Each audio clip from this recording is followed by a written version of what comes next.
Hey friends, Fargo here, and welcome back to my channel. Today, I'll be discussing how to import COG heads and other complex objects into Blender, as well as editing them for your Toontown content pack. For those of you that are new to my channel, or didn't watch my old live streams on Twitch, I used to work on my own content pack before I was a Corporate Clash texture artist. My work involved retexturing undesirable textures, upscaling low-quality textures, and revamping COG heads. However, it can be very difficult to get textures correct, as a lot of my old work shows. When it comes to retexturing COG heads or any other complex objects, you must first understand the limitations of retexturing a low-poly model. Sadly, since the ability to edit or add models in Toontown has been patched out due to specific issues with clipping, you can no longer fix these models. However, all is not lost. As a texture artist, you have the ability to give a model life, no matter how flat, obscure, or broken the model may be. Your job is very important, as in most cases, if a texture is bad, it shows. Hopefully, I'll be able to clear up how to avoid these issues in the second portion of this video. In Toontown, you'll find that more often times than not, a COG head will contain unusual artifacts or strange low-quality issues, which are not easily solvable. Most of these issues are baked into the model itself, including funky UV mapping, sharp edges, or seams that don't line up. This is likely attributed to how old these models are, as Toontown was in development well before the 2000s. The modelers were likely working on computers in the same vein as the ones used to make Toy Story 2. Now before we begin, I'd like to first direct you to where you can find all the COG head textures, something you'll want to know for reasons you'll come to realize shortly. The first batch of COG heads can be found in Phase 3.5. I've listed them on the screen in the order of their appearance. You'll notice that these cogs are all of the same suit type, labeled Suit C. Phase 4 is where you'll find the majority of the other cogs, both of the skinny and buff suit type, or Suit B and Suit A type. You'll find that these textures are not very well organized within the files themselves, as they were packaged alongside other textures in the order they were loaded into the game, or possibly when they were added. I made sure to label them in the order in which they appear in the files, so hopefully, you'll have an easier time finding them. One thing to note, some COG head textures are compiled with multiple others. This is something called a palette, which is a way to save memory or resources by packing multiple textures together in one big texture. Due to this method, a lot of textures in Toontown are limited to gradients and solid colors, as the way they appear on a palette is pixels wide. I'd like to discuss battle_props_palette_3cmla_5 as an example. Because this palette contains so many textures, there is a severe loss in quality. Even for myself, it becomes a challenge to discern exactly where a texture starts and where it ends. However, this is a whole other topic for another video. Palettes will play a key role in this video later on, however. Keep in mind that some cogs use the same textures as others. That includes the bean counter and the downsizer, the short change in the code collar, and finally, the Yes Man and Mr. Hollywood. The reason why Gladhander doesn't share the same texture as the Yes Man and Mr. Hollywood is because the Gladhander's texture is slightly squished and is packaged in a texture palette. Because of this, you can at least make the Gladhander unique from the other Yes Man clones. The short change and the code color may seem like different textures, but the main reason they are different is because a color code is applied to the code collar to make them seem different when they are not. This is a very clever trick and is the only time it's implemented on a COG head. You'll see this method of variation in toon clothing, doodles, COG lights, and the toons themselves. This is something to keep in mind when retexturing these cogs, as any change you make to the short change, the code collar will mimic it, only with a deep tint of blue. As for the downsizer and bean counter, there's no change. So with all of that said, let's get into the nitty-gritty on what I did to avoid these texture problems. I want to note that I created a model from scratch to demonstrate my point, as well as a texture that I believe mimics the old Toontown Online style consistently. Here it is. Keep in mind that this model will not appear in any future Corporate Clash content, as I am nowhere near as talented as any of our wonderful 3D modelers here at Corporate Clash. This is for demonstration purposes only. Before we can texture anything, it should be noted that most UV mapping for Toontown Online COG heads are terribly optimized. This is usually why some content pack cogs look rather unusual, or strangely pinched and distorted in areas. I'll use my own texture pack as an example. My Mingler appears to be misshapen, and not exactly symmetrical, but why is that? This is mostly attributed to a poor management of the UV, and why some textures are low quality in the first place. For example, the Mingler's face has a very poorly managed UV. The entire left side of the face is skewed in multiple areas, which is what mainly attributes to the left eye being very blurry and low quality. But if the model UVs are flawed to begin with, how do we resolve this problem? By working around the limitations, there are a few methods to figuring out a UV. One way of resolving this is by including error in your texture and examining the result in-game. However, this method is very tedious and may result in a flawed outcome. Instead of this, I'll be showing you a different method, one that requires a little more work to pull off, but is very well worth it in the end. A little disclaimer before we continue on. By you watching this, I'm inclined to assume that you at least have Panda 3D installed and have some knowledge of the software. If you don't have Panda 3D, I would encourage you to install it now. There will be a link in the description on where you can find it. For those that are interested in knowing how I unpacked my phase files, let me know down in the comments whether or not I should make a video discussing how to get into Toontown's files. In the method I'm going to show you, I'll be demonstrating how to obtain the COG head models by converting BAM files to an EG format. This can be done with any model in the game, and will greatly improve your ease of access for future Toontown projects. The first step is to navigate your way to the phase files. Once you've found your phase files, select phase 3.5. In phase 3.5, open models, then open char. This is short for characters. In the char folder, search for suit C-heads. You'll find a BAM file. Once you've found this file, keep it in mind as we'll be returning to it later. Now go back to your phase files, select phase 4. Open models, then open char. Once there, search for suit A-heads and suit B-heads. Once you've found both files, keep them in mind. You can go ahead and open these BAM files if you want to. It will give you a view of a strange polygon blob that vaguely looks like a COG head. Don't be alarmed, this is exactly what you're looking for.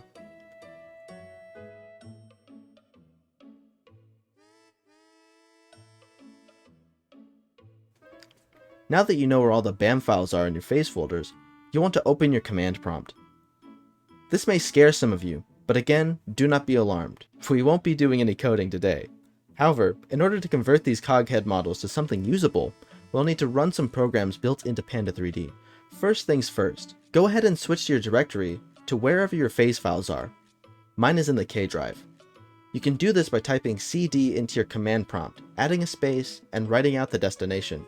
If you have the File Explorer open, you can also simply drag the location into your command prompt. Make sure that your directory is set to the char folder, or else this won't work. Your command prompt should look like this. I'll be doing phase 4's char folder first in this example. Now that your directory is set to one of the char folders, we can begin converting the BAM files to EG files. Panda 3D comes with a variety of tools at your disposal. That includes tons of conversion tools like EG to OBJ, EG to Maya, and of course, BAM to EG, which is the one we'll be using today. Type bam to eg.exe into your command prompt. Add a space, then type whichever BAM file you'd like to convert first. In this example, I'll be doing suit A first. Once you've fully typed the file name out, you'll want to add another space, then type the conversion outcome. In this case, it's suit A-heads.eg. Now press enter. This should begin converting the BAM file into an EG file as demonstrated. You should now see an EG file under the original file in the folder. Success! Now, you'll want to do the same for all 3 of the COG head files. If you get any texture errors, you don't have to worry about it. What we want is the model, not the textures. Once you've copied these steps for suit B and suit C, you should have 3 EG files at your disposal. Go ahead and drag them to your desktop, as you'll want to easily access them in a moment. Now that we have 3 EG files, what do we do with them? Well, we import them to Blender. There will be a link in the description for an EG importer add-on for Blender, which will allow you to import EG files without needing to convert them to an OBJ or an FBX. GitHub can be a little confusing to navigate at first, but if you're having a bit of trouble figuring out how to install this add-on, all you have to do is click here, then click here. Toontastic! We now have an EG importer for Blender. The next step on our to-do list is to finally open Blender. In order to enable this add-on, you have to go to your Preferences tab in Blender. Once there, select the Add-ons tab, and it should take you to something that looks like this. find the install button, and select it. Now, all we have to do is look for the zip file you installed, then select it. You don't have to unzip the file. In fact, I recommend you leave it zipped for now, as it'll still work. And presto, you should have the egg importer add-on for Blender. With the importer, you should be able to directly import all of the egg files you created into Blender, which will allow you to get a closer look at all of the COG head models. Now that it's imported, you can see that it's not just a blob of polygons, but a group of COG heads stacked on top of each other. Go ahead and separate them from each other and examine them to your liking. Remember, this can be done for any Toontown model. If you want to look at a playground in Blender, you should be able to follow the same steps provided. Now that we have all the COG heads, we can examine their UVs. Here's the Mingler from before. If you know anything about UV mapping, this probably looks like a mess. That's because it is. You can see that the left side is not symmetrical to the right side, which is why we get problems when trying to texture the Mingler. Having this information is crucial to figuring out exactly how to tackle each separate COG head, and with the inclusion of Blender, we can apply a texture to the COG head from here, and manually edit the texture without needing to open Toontown every time we want to see a change. Phew, with this information out of the way, we can think about actually working on a texture for a specific COG. Let's go back to my example model. This model has a texture already. I can show it here. You'll want to name your new texture after the old one, as if it's named something else, Panda 3D won't be able to read it or add it to Toontown. I would recommend keeping the old texture, but renaming it old texture or unused texture. That way, you don't have to lose the old texture in case you want to revert your changes or want to use the old texture again. With the old texture in hand, we can take it and add it to an art program. I'll be using Photoshop for this example. Now before doing anything, it's a good idea to upscale your texture. Typically, COG textures are very low resolution, so increasing the size of the texture is crucial if you want your texture to look high quality. Since most COG heads are 512 by 512, go ahead and upscale the texture to 1024 to 1024. As mentioned before, if you're retexturing a COG head in a palette, you should keep in mind that the texture itself is 1/4 the size of a normal texture, so you'll want to upscale a palette by much more. The typical size of a palette is a baffling 256 by 256. Go ahead and scale it up to a reasonable size, like 1024 by 1024, or even double it by 2048 by 2048 if you feel it necessary. Now, when it comes to tackling a texture, don't worry too much about it looking good on the unwrapped UV. As you see here, the face is squished and looks rather silly. This is not the case in game, as you'll notice the face plainly takes up a good portion of the model when imported into Blender. This is something we want to keep in mind for this COG in particular, as every COG head has its own quirks. I decided to put a hat on the same texture for simplicity's sake, but if you plan on texturing a bead counter or downsizer, the hat is actually on the penny pincher texture palette. As for the cigar, I just wanted to add some flair to this model because I can. With the model in Blender, we should consider opening a UV tab and exporting the UV layout. This will make it easier to revamp a texture if we know where the vertices are in Photoshop. I like to overlay the UV on top sometimes to get a feel for where a corner starts and where the vertices connect. Without this information, we would be left in the dark for models like the Lone Shark or the Mingler. Alright, we can finally begin. I like to work on the face before anything, so we'll begin tweaking it as we go. You can choose to remove the face entirely or edit it slowly as you make changes. It's smart to use the face of the COG as a guide, so you know where the front is at all times. Remember that in most cases for COG heads, the face is split down the middle. This is because the modelers working on the UV disregarded the face as an unimportant asset. When working on split faces, I'd advise you to put the face back together first, then split it down the middle when you're done to line it up with the model UV. That way, you know what the face should look like, while also keeping it consistent with the UV in the end. This is how I worked around the UV's limitations back when I made content packs. Now, since my COG head actually has a decent UV layout, I'd like to turn to one of the old Toontown Online UVs as a demonstration. Here is my version of the Bloodsucker. As explained before, the head has been cut in half. You'll also notice the COG head is upside down. That's because the UVs are upside down to begin with. Another thing to think about when texturing COG heads. As suggested, all I had to do was flip the COG head right side up and reunite the face to make my life as a texture artist much easier. You can put the face back together as soon as you're done. So with that example out of the way, let's return to our mobster COG. I'll be turning this COG into a happy clown instead of a dreary mob boss. I'm removing the entire face because I have the UV, and since I didn't tamper too much with the structure of the UV, I can keep it right side up, while also keeping the face together.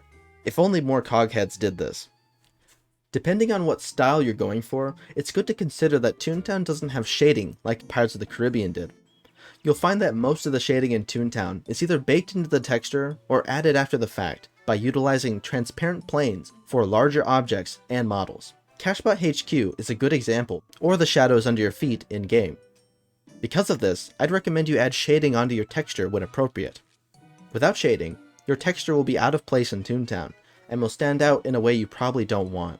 Shading anything in Toontown will make it look much more professional, so I would highly recommend this for any Toontown texture. It's good to keep in mind that any altered expression you add may conflict with the model. For example, on my model, there's a prominent nose on the front, meaning it constricts what can be done. You'll also see my clown nose has to be positioned in a very specific spot on the model for it to make any sense. I also didn't want the mouth to overextend, so you'll find that moving back and forth and editing any features down will help with proportions. Lucky for me, the proportions were good the first time, aside from the nose being off-center. I adjusted it pretty early on. This effect is typically at its worst when it comes to cogs like Moneybags, as it seemed the model was so difficult to work with that they just copy and pasted the tightwad's face onto it. Proceed with caution when texturing cogs like the Moneybags, as depending on the cog model, you may struggle more than usual. In examples like the Bloodsucker and the Mover and Shaker, you'll have a much easier time aligning the face as the model and the UV are much more straightforward.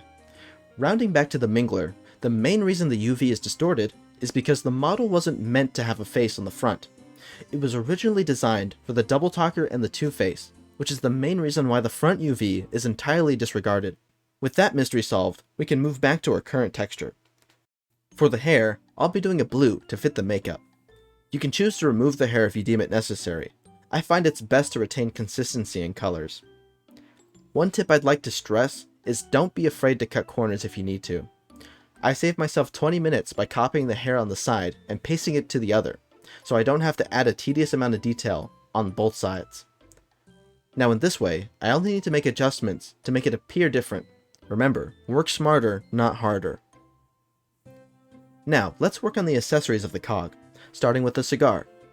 I don't personally know any clowns that smoke a cigar, so I'm going to turn this into a candy cane. All rules apply to any additional COG accessories, especially hats. You can see here I'm having a bit of trouble with the candy cane. When it comes to patterns, do your best to make it line up if the seam isn't correct. It's a good idea to make micro adjustments back and forth, just so you can get the precise result you want. And for my final tip, embrace the UV mapping. Nothing can be perfect when texturing the COG head. So long as you can accept this and embrace the issues, you'll be saving yourself a lot of gray hairs. As an example, this hat texture is a little off. Despite my best efforts to create circles, some of them look like ovals. I'm okay with this hat not looking perfect, no matter how hard I try. So as of its current state, I actually kind of like the way it looks with the choppy shading. It gives the texture more character. Once you've finished your texture, I would give it a few looks over to ensure everything is exactly how you want it, and also make sure there aren't any issues with the edges and corners. If you spot any issues with your shading at the seams, now would be the time to fix it. After you've thoroughly checked your work, you can go ahead and drop it into the phase files. Remember to put your texture where you got the original. For example, if you're working on the Mingler texture, it would go into the phase 4 files. Make sure to rename your texture Mingler, or else it won't work for the Mingler COG head texture. If you're working on a palette texture, be sure to fit it in with the rest of the palette. If your art program has a grid function, I would use it here, as it'll keep your work in line with everything else, and won't bleed into the other COG head textures. Once you've gone ahead and done that, load up Toontown and see the changes for yourself and see the outcome. If your texture looks good, then you're all set. And if it doesn't look good, then there's always the opportunity to go back and change anything you didn't like. Also, before I forget to tell you, don't forget to repackage all of your face files back into Panda 3D multi-files, or else it won't work in-game. This is something I could cover in another video if you guys are interested. And here's the final result. Again, it's not perfect, but it's something I can be proud of. By importing the COG heads, utilizing the provided UV, adding proper shading to the texture, and following the face guides to make a coherent design, I've successfully repurposed the model, from COG to clown. If this doesn't at least give you a few laugh points, I'm not sure what will. I hope this guide was helpful. If you have any questions or concerns, do let me know in the comments. I'd like to add something before I close the video out. If you're passionate about Toontown in any capacity, I would highly recommend you have a look at our website. We're always looking for capable and talented texture artists. You can apply at corporateclash.net/help/apply. As always, make sure to press all the buttons below and subscribe to join the Hypno Party. And remember, I've been Fargo, and stay hypnotized, folks.